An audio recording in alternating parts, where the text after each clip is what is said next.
देश का युवा नौजवान बेरोजगार घूम रहा है। करता हूं कि मुझे मेरी आर्थिक निर्भरता को समृद्ध बनाया जाए। हेलो सर, अपना परिचय दीजिए। सर, मेरा नाम मुकेश पटेल है। एमपी बुंदेलखंड जिला छतरपुर से आया हूं। बताइए आप यहाँ क्यों आए? मैं यहाँ एक मेरा मकसद है, वो सबका मकसद है। आज देश का युवा नौजवान बेरोजगार घूम रहा है, वैसे ही श्रीमान जी मैं घूम रहा हूँ। तो इसी आशा और अपेक्षा से चला आया हूँ कि मुझे सरकार तक मेरी बात जाए और मुझे रोज़गार मिल जाए। जैसा कि मेरे पास रोज़गार करने के लिए विकल्प, बिंदु, उपाय, तरीके बहुत प्रकार के हैं, लेकिन आर्थिक निर्भरता है जो वो मेरी कमज़ोर है। तो इसलिए मैं सरकार से आग्रह करता हूं कि मुझे मेरी आर्थिक निर्भरता को समृद्ध बनाया जाए, जिससे मैं अपने ग्राम का जो गोबर होता है वो खरीद लूं और जैविक खाद बनाऊं, जो आज की गंभीर समस्या है पूरे देश की, हमारी आपकी जन जन की, जिससे हमारी ज़मीन आज बंजर होती जा रही है, हमारी ज़मीन की पैदावारी घटती जा रही है। कई प्रकार के जैविक जो केमिकल दवाइयाँ, यूरिया, डीएपी मिलाए जाते हैं, ज़मीन घातक समस्या में रोज़ दिन दूनी रात चौगुनी बढ़ती जा रही है। इसलिए मैं कहता हूँ सरकार से कि मुझे थोड़ा समृद्ध बनाया जाए, आर्थिक निर्भरता मेरी मजबूत कर दी जाए। तो मेरे पास रोज़गार है, मैं गोबर का खाद बनाऊंगा और अपने गांव के साथ में पूरे देश में एक नई युवा पीढ़ी को एक नया इतिहास रचने के लिए सबसे युवाओं से भी कहता हूं कि अपने गांव का एक गोबर खरीदिए और गोबर का खाद बनाइए, जिससे हमारी ज़मीन बंजर होने से बच जाए और अच्छी पैदावारी बढ़ जाए। ऐसा क्या नया लेके आ रहे हैं आप जो लोग औरों के पास नहीं है? देखिए, मेरे पास ऐसा है जैसे कि आज हमारे देश का पर्यावरण खतरे में जाता है, दिखाई दे रहा है। तो सरकार चाहे तो एक दिन में देश का पर्यावरण ठीक होने लगेगा। आज सरकार एक अध्यादेश पास करे और कह दे कि जितने भी आधार कार्ड बनाए जाएंगे उसमें एक पेड़ का नाम दर्शाया जाएगा, और जब तक हम एक पेड़ नहीं लगाएंगे तब तक हम वृद्धा पेंशन जो सरकार की योजना चलती है उसके हकदार नहीं कहलाएंगे।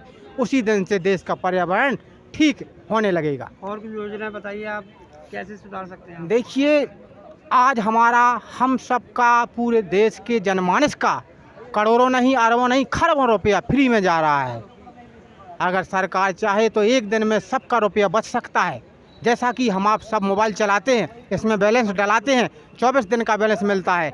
अगर यही बैलेंस जो हमारा 30 से 31 दिन का महीना होता है पूर्णतः मिलने लगे, सरकार सब हर कंपनियों को आदेश कर दे कि नहीं आप पूरा महीने का बैलेंस डलेगा, तो हमारा प्रतिदिन का 8 रुपये प्रतिदिन का पड़ता है मुझे बैलेंस चलाना। 1.25 रुपया मेरा होता है प्रतिदिन का। 1.25 रुपया अगर 24 दिन का जो पूरे 30 दिन का मिलने लगेगा तो 1.25 रुपया से ज़्यादा रुपया मेरा बचने लगेगा रोज़ का। तो इसीलिए मेरा 1.25 रुपया हम आप सबका देश का अरबों करोड़ों खरबों रुपया बच सकता है। और आज हमारा जो रोडवेज है, परिवहन है ज़िले का, पूरे भारत के सभी ज़िलों का, उसमें ज़्यादा किराया लिया जा रहा है। 20 किलोमीटर की यात्रा पर 40 रुपये लग रहे हैं। गरीब जनमानस आज त्राईमाम कर रहा है। अगर सरकार एक अध्यादेश पास करे और लिख दे उस बस पर, जो ठेकेदारों की बसें हैं, कि 20 किलोमीटर का किराया इतना लगना चाहिए, हर स्टेशन का किराया बस की आगे की शीशा पर रेट बाई रेट 2 सूची टंग जाए, तो देश का अरबों खरबों रुपया बच सकता है। और हमारा जो आज हमको मेडिकल पे दवाई लेने जानी पड़ती है, तो उसमें मेडिकल की दवा में अगर 90 रुपये प्राइस है तो 90 रुपया देना पड़ता है, और वही कोई डॉक्टर उसी मेडिकल से जाता है और वही दवाई लेके आता है तो उसे 10% की छूट मिल जाती है। अरे आम जनता का पैसा बचेगा तो देश की भला होगा, देश में समृद्धि होगी, देश का विकास होगा, देश की उन्नति होगी, देश की तरक्की होगी। अगर जब शहरों की होती है तरक्की, गाँव में होती है समृद्धि, प्रदेश की होती है उन्नति और देश की होती है प्रगति, तो इसलिए देश चलता है। सर, ऐसी समस्याएं तो लेकर बहुत सारे लोग अक्सर आते रहते हैं, ऐसा सरकार सभी की सुनेगी तो सरकार कैसे काम कर पाएगी? ये जनहित की बात है, सबके हित की बात है, जनमानस की बात है। मैंने अपने लिए नहीं कहता हूँ, इस देश के भविष्य की बात है। सबका विकास, सबका साथ जो कहते हैं हमारी सरकार, अगर सबका साथ और सबका विकास है तो देश में एक राष्ट्र, एक प्रधान, एक निशान, एक संविधान, आज गरीब किसान की, मजदूर की बुरी हालत है। क्योंकि हमारा देश कृषि प्रधान देश है, कृषि पर आधारित देश है। कृषि को अगर समृद्ध बनाओगे तो देश की रीढ़ की हड्डी मजबूत होगी। जैसा कि मुख्य फसल हमारी होती है गेहूं और चावल, अगर सरकार चाहे तो इस पर पूरे देश के व्यापारियों को गारंटी दे और पूरे किसान को गारंटी दे कि आज से गेहूं जो एमएसपी के दायरे में कीमतें सरकार के पास हैं उस पर खरीदी की जाएगी। इसकी पूर्णतः गारंटी चाहिए।